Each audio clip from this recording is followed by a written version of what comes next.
this is recording. RTI International Center for Forensic Science presents Just Science.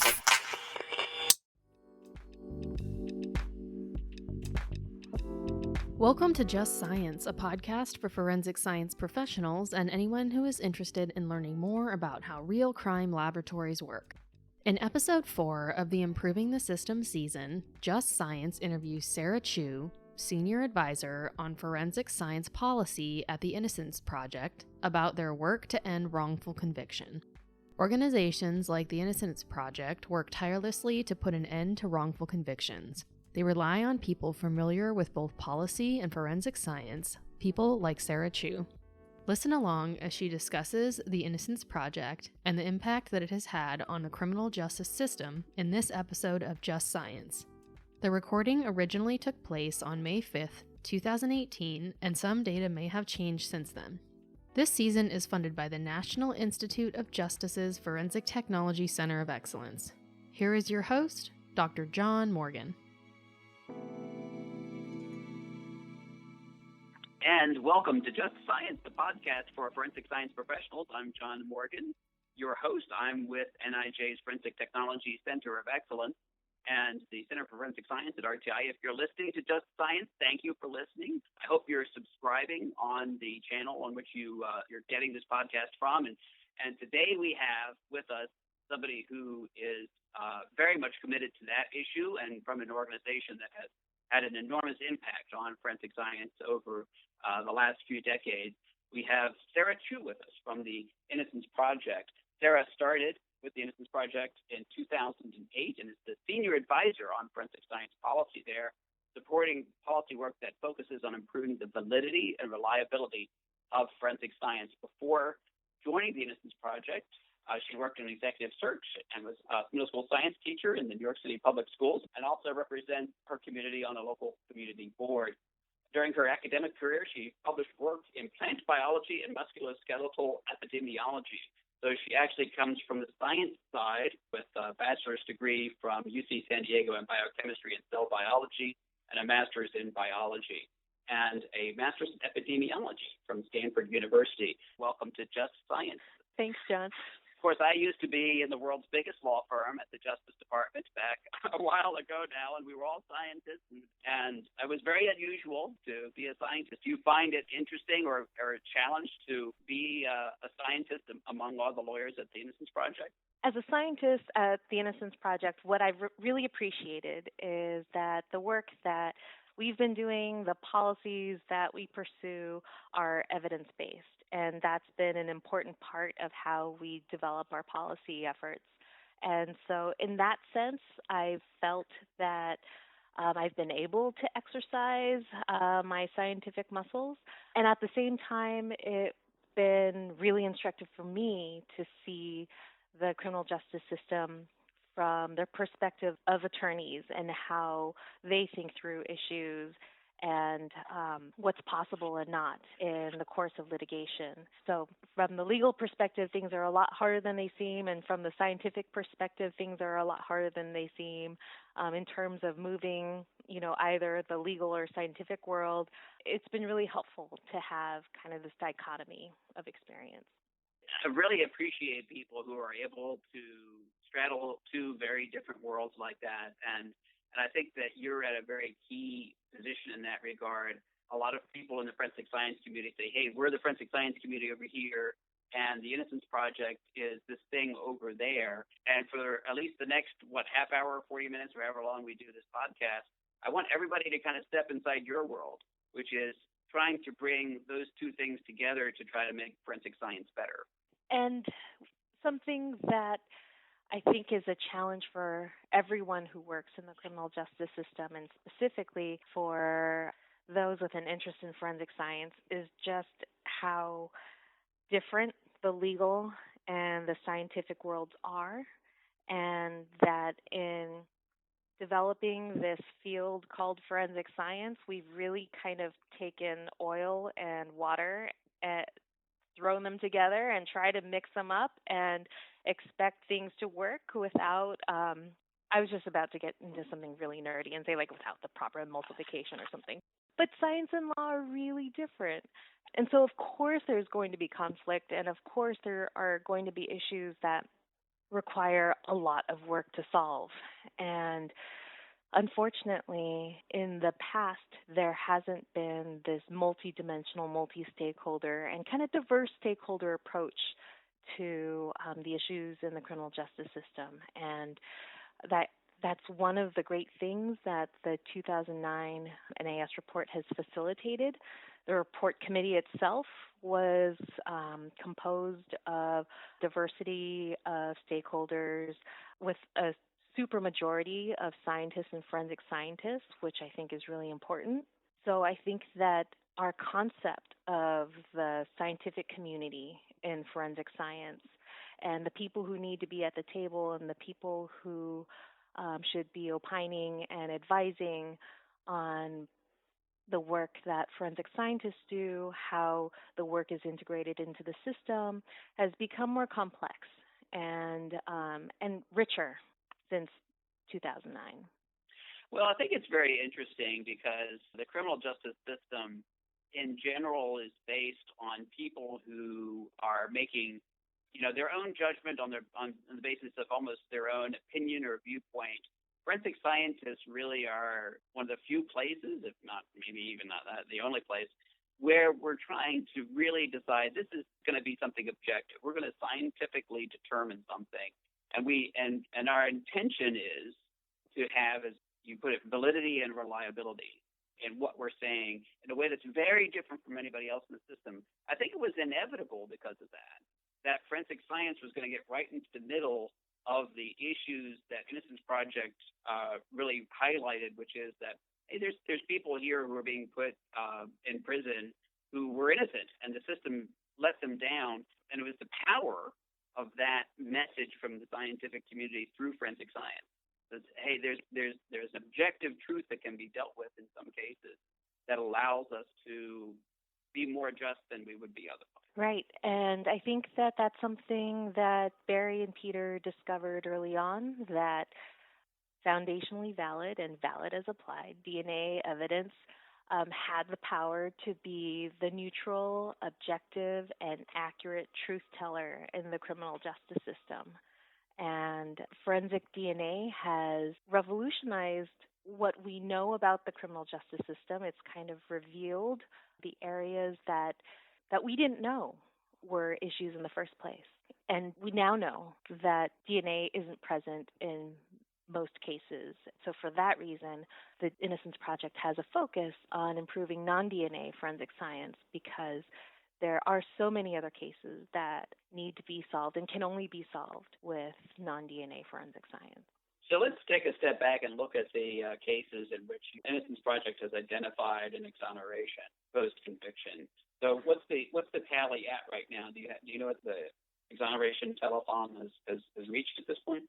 That's a good question. I don't remember exactly how many cases the Innocence Project is responsible for, but there are currently 356 DNA exonerations, of which I believe about 150 may have been Innocence Project clients. There's an Innocence Network that includes organizations from across the country. Most of them are local or state-based. Some of them do work nationally as well. And there are organizations that are also committed to providing pro bono assistance to people with claims of innocence. So together, the Innocence Network has made up this group of people who are working on post-conviction cases where people have claims of innocence. And the National Registry of Exonerations gives you a sense of all the DNA and non-DNA exonerations that have been revealed or achieved in the country since, I believe, 1989. And we don't need to be exact here, but roughly half of those cases have involved some kind of forensic science error or misconduct. Of the DNA exonerations, which is a particular subset of the larger group of exonerations, of the 356 DNA exonerations to date, we found that about 45% of the cases involved the misapplication of forensic evidence as a contributor to the wrongful conviction. Which means that there could have been other contributors as well. Exactly. And there's more research happening now on how the different contributors to wrongful conviction may have interactions with each other or how one may affect the other. So that will be an interesting area of scholarship to learn more about as more research is published. But in many cases, there are more than one contributor to the wrongful conviction at hand. Yeah, it certainly is true even within the forensic discipline. There are, of course, some well-known disciplines that have contributed a disproportionate share to those errors and mistakes. Obviously, we think of hair morphology or microscopy, the bite mark evidence, and that kind of thing, although some of the less obvious candidates too. I mean, a DNA mixture interpretation is a fairly big contributor to that group, at least to the data that I last saw. In a publication in the Albany Law Review, my colleagues Dr. Emily West and Vanessa Maturco published a paper that describes DNA exonerations. And at that point, there were 325 DNA exonerations. And the table shows that among the cases where there was a misapplication, that there were 84 serology cases, 73 hair cases, 9 bite mark, 8 DNA, 6 dog scent, 3 fingerprint, and 10 that fell into the other bucket in terms of the forensic disciplines that were involved in some of these exoneration cases. Sure. It's interesting. I didn't know serology ranked that highly. So I guess that's a symptom of some of these cases being older cases where some of the DNA methods just weren't available. The technology wasn't available. And so serology was the only thing available at the time. Right. And it's important for me to share that just because a case included a misapplied piece of forensic evidence doesn't mean that there wasn't also a valid evidence that was presented or testified to properly. But it is important to recognize that among the cases where there was a misapplication, that there were instances where unreliable or invalid forensic discipline was used. There were instances where an insufficiently validated method was used beyond the limits of science, cases where there was misleading testimony, and that could have happened in cases where the discipline itself was valid, but the testimony was not, or there was testimony beyond the limits of what science has proven in a particular discipline. In a few cases, there were simple mistakes, and then there were the cases of misconduct that I think most people have heard about. Many of these cases, and probably most of them, there was forensic science that was done properly as it should be. So that certainly should be recognized. But by the same idea, these cases aren't exhaustive of the issues that we are facing. I mean, we know that there have been folks doing controlled substance analysis or toxicology analyses that were done fraudulently or dry labbed in a variety of places, as well as other issues that we're facing in the crime laboratory community. And I, for one, I feel very strongly about the value of forensic science and about the people involved in it, and so strongly that I'm willing to look right in the face and say, hey, there are more problems than just are presented within the DNA exoneration universe. Absolutely, absolutely. And I believe about 97% of our cases are some sort of violent crime, and only 3% fall into that other bucket. And so there is a whole realm of types of crime or forensic disciplines that aren't covered or aren't involved in these DNA exonerations. And DNA exonerations only give you a picture into cases where DNA is available in a case, has been retained in a case, and available for testing, and where testing has been able to help determine guilt or innocence. And so it is a very specific population. But you're right. There are forensic disciplines that could be improved, and I have heard folks say, well, there's never been an exoneration in my area of practice, and so this discipline must be valid, and that those are two separate things. And there's also a lot of work that can be done to improve the quality management processes of these high-throughput type of disciplines like controlled substances that would make a marked improvement and reach more people in terms of what the benefits of improving processes and systems in those areas would be. I don't think we've really paid enough attention in the right way to the exonerations. To me, they're each like a plane crash, right? Something went wrong.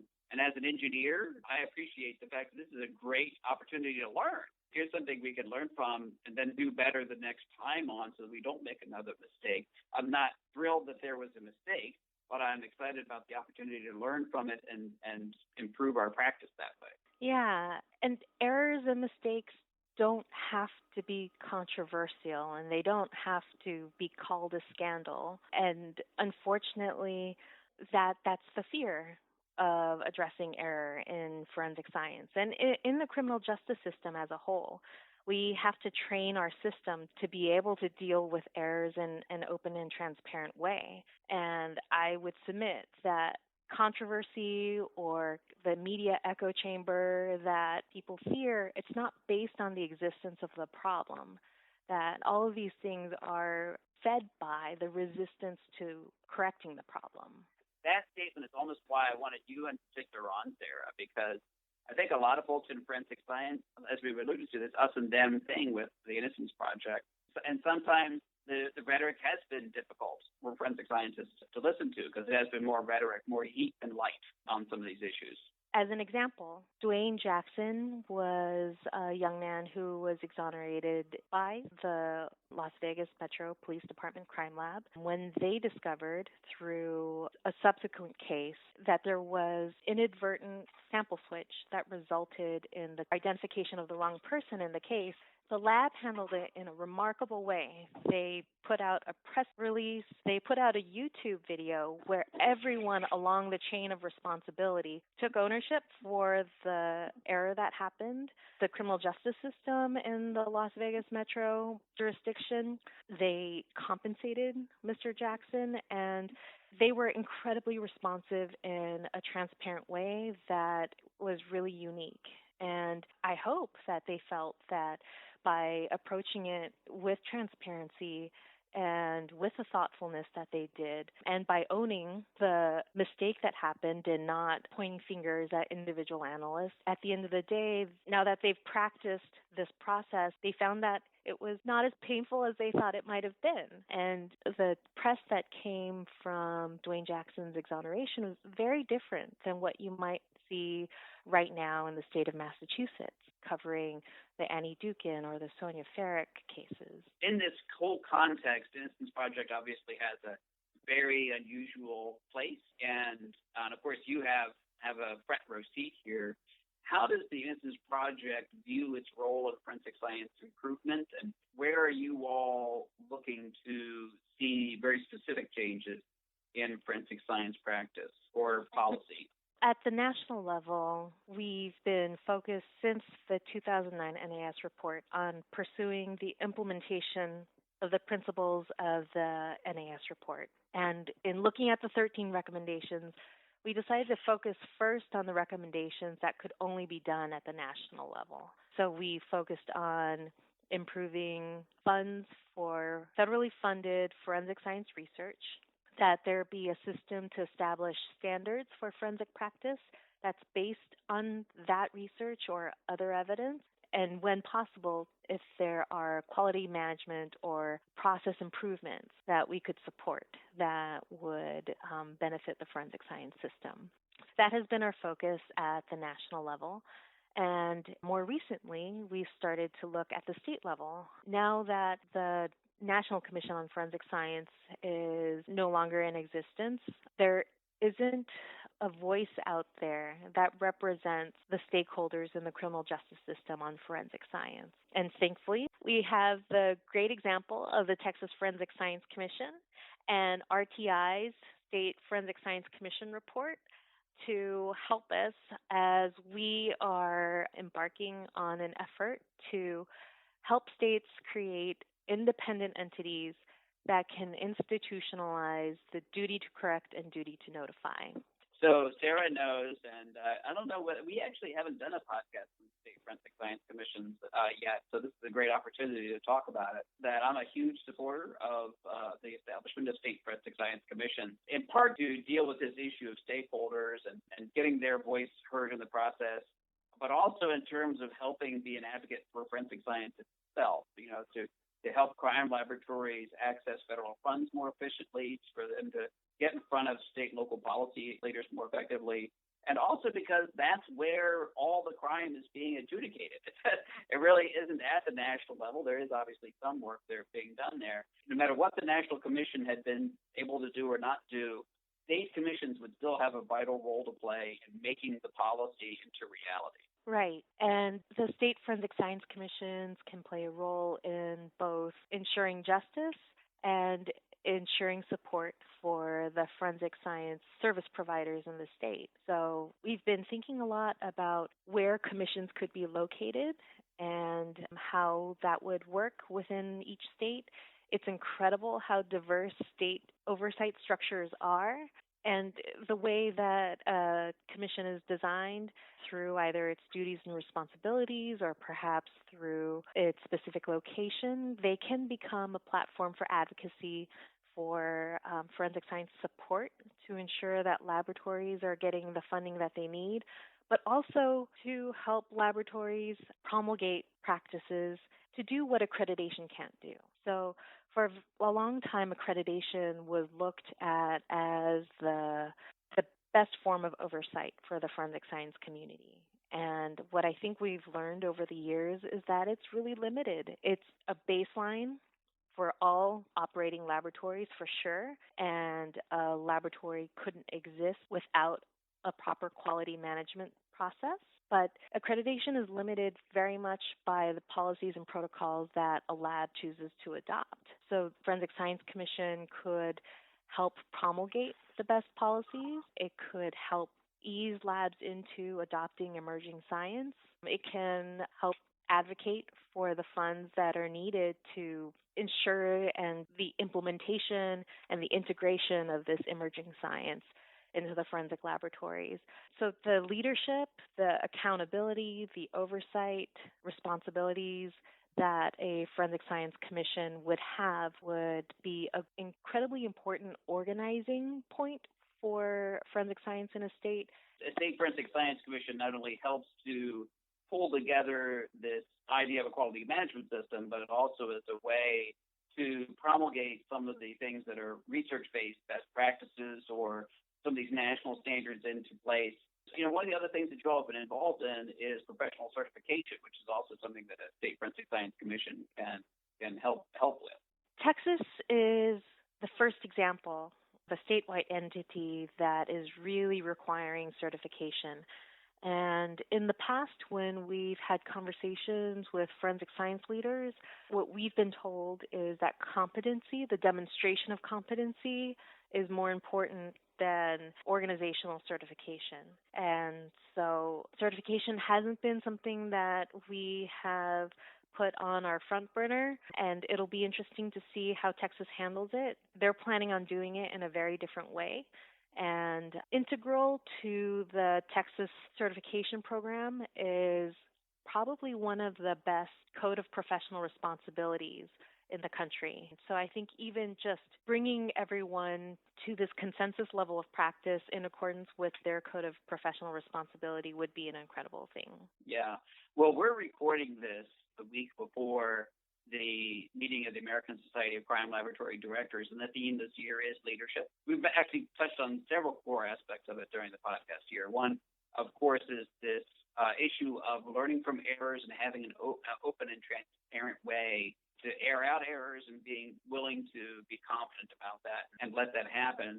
The other part of this point is definitely what you mentioned, the code of professional responsibility, of ethics, of having a moral compass in all forensic practice, and not just about yourself, but your expectations on everybody around you in the organization. And all of that kind of goes together if you're going to have an effective forensic science organization. Yeah, I agree. It is a complete package. And I hesitate to call it a moral compass because I think that forensic scientists have to operate in the system in which they find themselves. I think that there are a lot of people who are forced into situations or find themselves in situations that are really difficult to navigate. And so a code of professional responsibility that makes it okay to make an error as long as you address it, that takes a just culture approach to addressing problems and is focused on addressing the error rather than punishing the individual. A system that does that, which I think is a system that the Texas Forensic Science Commission has cultivated in the state of Texas, would do so much to improve forensic practice, to improve the lives of the forensic scientists who go into this work with a mission, with a dedication to justice. If you have a science degree, there are so many more ways to make money than to go into forensic science.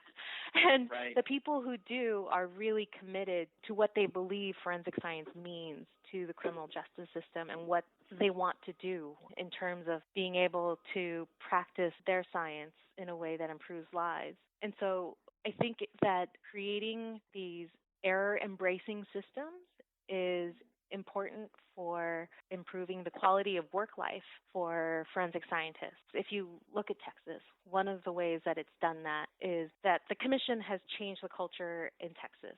So labs are disclosing frequently to the commission, and they do it in this open and transparent forum.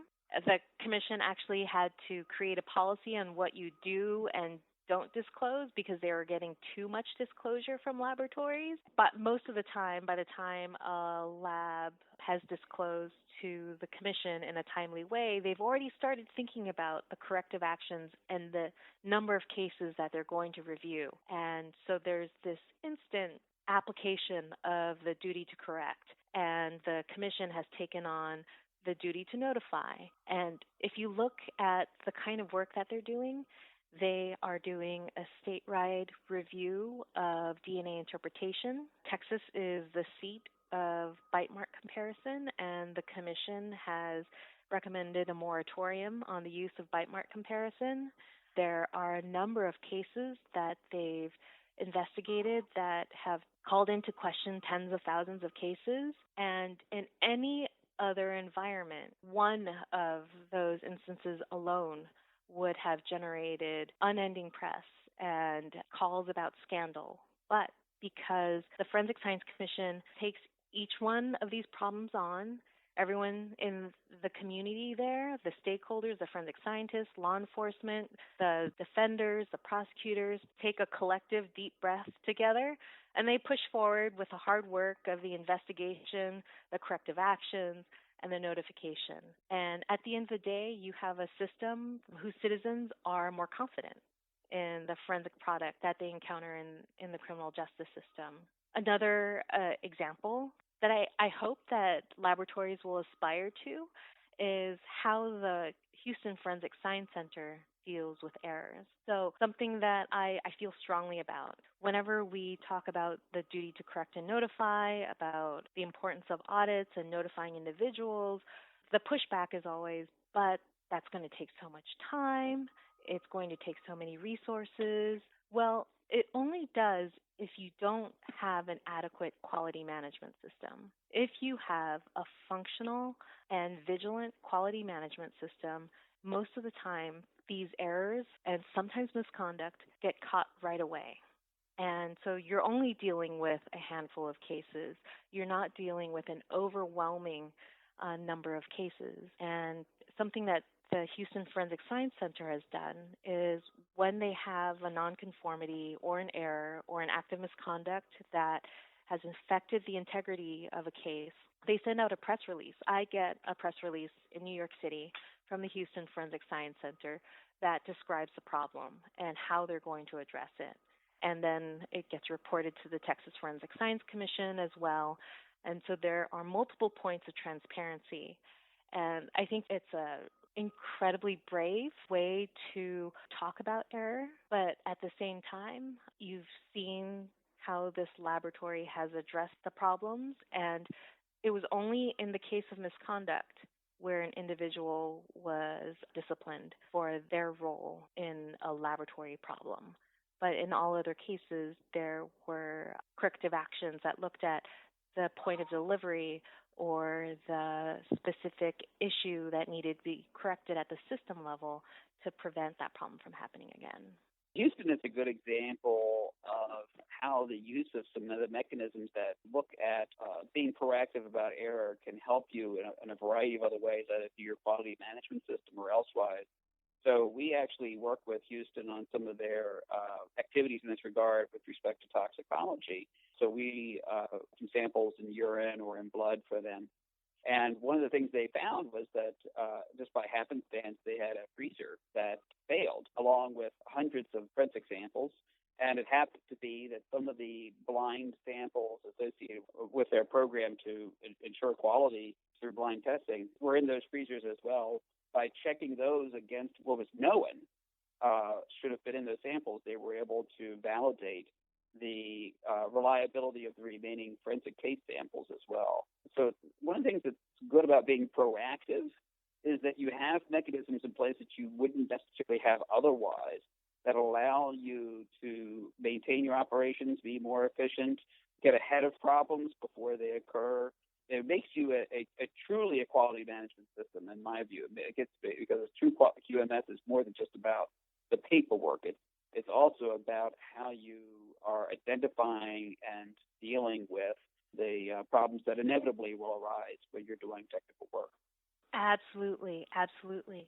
And to my knowledge, blind testing in the way that Houston has implemented it. And I would pause to say that Houston is not the only lab that does it.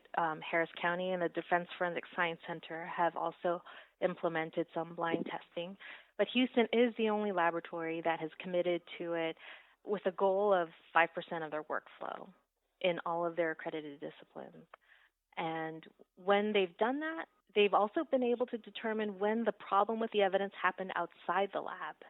And I think that's really important because it's not always what happens within the lab that might have contributed to the problem with the evidence. And to my knowledge, blind testing is the only strategy that's available now that could detect dry labbing or other types of misconduct. It's definitely the most effective way. It's a difficult one because if you're going to do blind testing, you need to have a very deliberate approach to it. That means that you're actually working within the system of a particular laboratory and how the samples are labeled and so on and so forth. It takes some effort, but it certainly is possible. It's not something that's impossible to do. It's done in other sectors all the time. It can be done in forensic science. I think it's important to kind of catch one of the things that you said, and that is that some of these things are oftentimes not in the forensic laboratory. There is kind of a holistic view here in terms of obviously half of the DNA exonerations don't have anything to do with forensic science, for example. Mm-hmm. And so the issues within forensic science really shouldn't be considered something in isolation. There's this broader issue that Innocence Project and all of us are concerned about with respect to how the criminal justice system needs to look at these same exact issues outside the laboratory as well. Right. And there is an effort to help criminal justice organizations across the country adopt Sentinel events reviews. And so far, most of those reviews have focused on law enforcement-related issues and haven't kind of percolated down to the forensic science work yet. Although I would submit that that's what the Texas Forensic Science Commission does on a regular basis. But everything is interconnected. And it may be because of a laboratory structure that the forensic laboratory has done all that it can to report the error, but that the information about the error isn't being distributed more widely or to the right person. So for that reason, one of the things that we advocate for in the Forensic Science Commission is the development of a policy for notification. And Texas has a defendant notification policy, and we believe that more systems need to have some sort of process in place to deliver information when things happen, and that these commissions can put together a committee of diverse stakeholders who are populated in balance. And having this diversity would ensure that if a transcript needs to be pulled, if a case file needs to be found, if a police report needs to be brought into the mix, that all of these stakeholders are there and can do it and can help, and that they're all working together to ensure justice at the end of the line. And it brings people together to what everyone's common goal is at the end of the day. And it also ensures that it builds in that ability to embrace error and to address error at a kind of a holistic institutional level.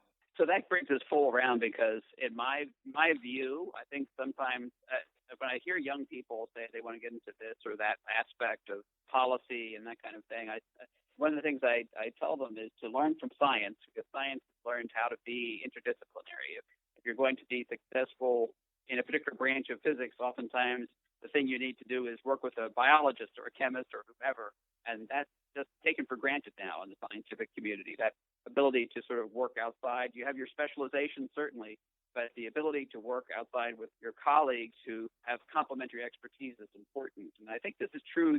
This is something that the justice system and governments can learn more broadly, and that is that it's really, really important for us to learn how forensic science works with law enforcement and works with the officers of the court and the legal community and with all the other parts of the system in appropriate ways, and learn how to use kind of a broader vision and a cooperative vision to address problems and understand problems fundamentally so that everyone can be more effective.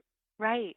And as a graduate student in epidemiology, I was part of study teams, research teams that included epidemiologists who have the expertise to design a well-designed study, statisticians who crunch the numbers and opined on the methodology, clinicians who actually are the on-the-ground people who know how the particular condition is that we're studying works and what all the real-world factors are, and research scientists who have the specific chemical, biological, or engineering expertise in the intervention that we're looking at. And so the concept of a diverse team that is multifaceted is very natural to me. And in the criminal justice realm, it's even more important because we have an adversarial system. And so we wouldn't be able to approach problems with a balanced view unless the stakeholders who are involved in the discussion are also in balance. Well, I think forensic scientists get that message as much or as well as anybody in the criminal justice system. And I know many, many folks in forensic science are ready to lead the way with that kind of approach. And I think that they would be surprised. I think a lot of folks would be surprised to say, oh, so this is the message from the Innocence Project too. And I think it's a real unifying message, literally and figuratively. So very much appreciate having you on Just Science, Sarah, and really look forward to hopefully we'll hear from you or some of your colleagues again another time on the podcast. And I really, really appreciate you being willing to be a part of it and being on the program. Thank you so much, John. And I really appreciate this opportunity to chat about something I'm so passionate about and an area of study and in our criminal justice system that I think really needs more support. Thank you so much again, Sarah, and we'll see you all next time.